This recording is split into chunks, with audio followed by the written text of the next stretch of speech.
It's going to be the way to quick justification economically, how to get dollars out of this cover crop back here. I got so many days of grazing, I got so many dollars of revenue, I got this cost, bang, there it is. Do we have enough animals in North America to do it? No.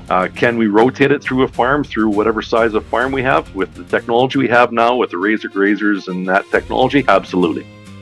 If you look at a gradient of organic matter content in soils, they are going to be highest in soils that get the coldest during the winter months.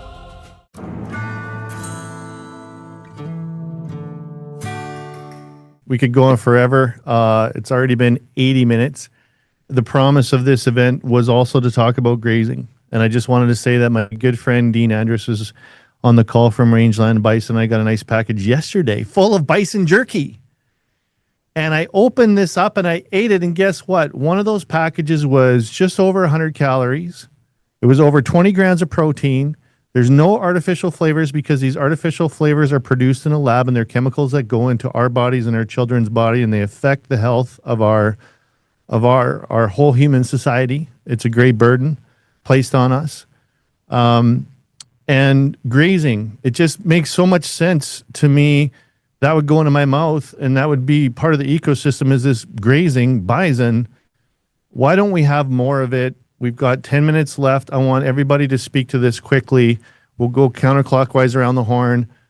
Why aren't we all doing this, Kevin? More, does it pay? Grazing. Go. Oh, on our farm in 2000, we started doing custom grazing on the farm. Pedigree Seed Farm did not own an animal, and right up until 2022, we always had animals on the farm during the winter grazing. And, you know, number one, it's going to be the way to quick justification economically, how to get dollars out of this cover crop back here. I got so many days of grazing, I got so many dollars of revenue, I got this cost, bang, there it is. Never mind the fact that it's, you know, just cycling nutrients faster. Do we have enough animals in North America to do it? No. Can we rotate it through a farm, through whatever size of farm we have, with the technology we have now, with the razor grazers and that technology? Absolutely.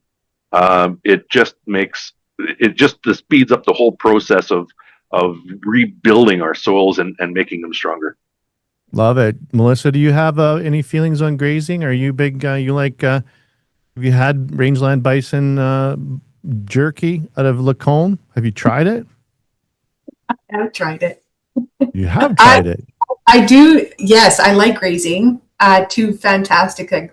My dad always grazes in the winter, the cattle on about 80 acres of land. And I know another farmer, way southern Alberta, I think, also grazes in the winter. And I like it. I think it has its benefits.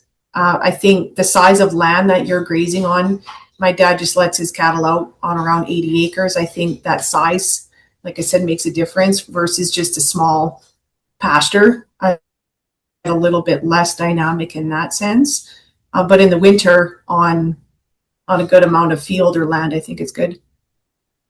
Go down to Costco and get some. What do you think, John? What are you eating?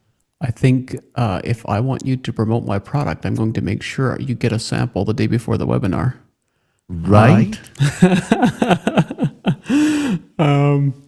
Yeah, so I'm thinking about how much I'm at liberty to reveal here. There's a bunch of proprietary research that hasn't been published yet. But the northern climates have an interesting competitive advantage when it comes to building soil organic matter, and that is that there are microbes in the soil that are particularly effective at building stable humic compounds without oxidizing them that function in cold soils, even in frozen soils. And that is why, if you look at a gradient of organic matter content in soils, they are going to be highest in soils that get the coldest during the winter months. If you look at the Great Plains and up into Canada, if you compare that to the Southwest, the warmer the climate gets, the less stable humic substances there are in soil as a general pattern. Well, it turns out that those same groups of microorganisms that are particularly good at that job in the wintertime in frozen soil also occur in high concentrations in rumens. Mm-hmm. And so there is, without doubt, a contribution of ruminant manure, particularly bison and cattle manure, that cannot be replicated in any other way that I know of at this point.